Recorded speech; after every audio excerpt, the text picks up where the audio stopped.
Kada 2 segundo, isang tao sa mundo ang inaatake ng stroke. At isa sa 6 na tao sa mundo ang sinasabing posibleng atakihin ng stroke minsan sa kanilang buhay. Ano ba ang stroke at bakit ito ang isa sa karaniwang dahilan ng kamatayan sa mundo? Ang stroke ay isang kondisyon na kung saan nagkukulang ang supply ng dugo at oxygen sa ating utak. Ang ating mga dugo ang nagdadala ng oxygen sa utak. Kapag nawala ng supply ng oxygen sa utak, ito ang pinagmumula ng stroke. Kapag hindi ito naagapan, gradual na namamatay ang brain cells. May 2 paraan upang ito ay mangyari. Una ay kapag pumutok ang isang ugat na siyang dahilan upang tumagas o mag-leak ang dugo. Ito ang tinatawag na hemorrhagic stroke. At ang isa ay ang pinakakaraniwan kung saan nagkakaroon ng bara o clog sa ating mga ugat. Ito ang tinatawag na ischemic stroke. Alam ba ninyo na walang pain receptor ang ating mga utak kung kaya't hindi natin nararamdaman ang bara o clog sa ating mga ugat? Apektado ang ating utak kapag nawawalan ito ng supply ng oxygen. Ito ang dahilan kung bakit kapansin-pansin ang epekto nito sa mga na-stroke. Halimbawa, kung ang apektadong parte ng utak ay may kinalaman sa pagsasalita, mapapansin na nabubulol o nauutal ang isang inaatake ng stroke.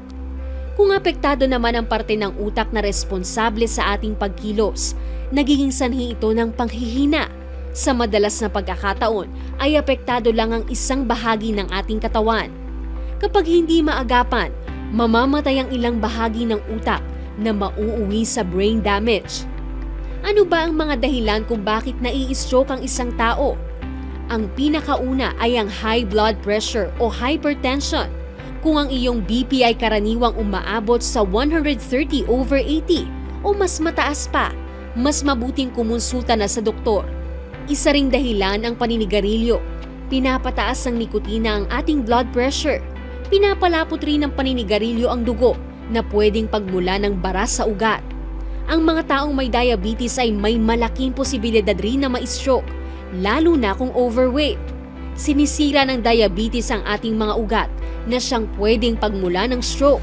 Mas malaki ang pinsala sa utak kung ikaw ay aatakihin ng stroke habang mataas ang iyong blood sugar level. Paano malalaman kung inaatake na ba ng stroke ang isang tao? Gamitin ang FAST test. Una, pakiusapan ang isang tao nang ngumiti. Senyales ng muscle weakness, kung mapansin na deformado o bagsak ang mukha ng isang tao. Pangalawa, ipataas ang 2 kamay.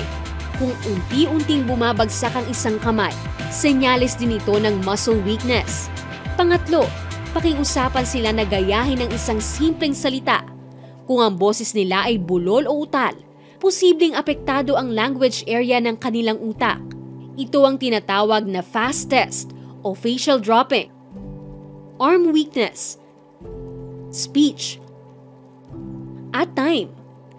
Kung makita ang mga senyales na ito, tumawag agad ng ambulansya o di kaya'y dalhin agad sa pinakamalapit na ospital ang pasyente dahil buhay ang nakataya rito. Mas mabilis na responde, mas malaki ang posibilidad na mababawasan ang pinsala ng stroke sa utak.